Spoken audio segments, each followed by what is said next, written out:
Before you begin drawing a person, it's a good idea to have some sort of a diagram that can help you with the correct proportions. Let's start with the height. On average, a typical person is about 8 heads high, meaning if you draw a circle around the person's head and you stack that circle 8 times, that typically equals the person's height. And if you draw lines in between the circles, that can help establish where different body parts go. For example, line number 1 would go from the top of the head down to the chin. Number 2 would be from the chin down to about mid-chest. 3 would go from mid-chest down to about the natural waistline. 4 would go from the natural waistline to the bottom of the pelvis.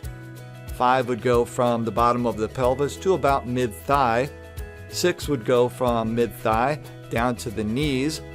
7 would be from the knees to about mid-calf. And 8 would be from mid-calf to the person's feet. On your drawing sheet, these lines have already been established for you, as well as a vertical center line. There is a circle that represents the head, a straight line for the shoulders, and 2 small circles on either side that represent the shoulder joints.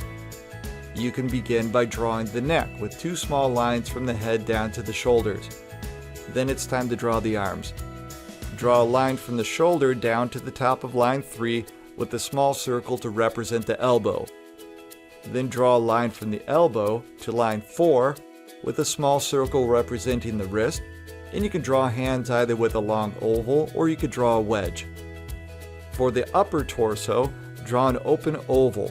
Start at the shoulders, go down between lines 2 and 3, back up to the other side of the shoulders. Draw a rounded triangle that points to line 4. This represents the hips and pelvis.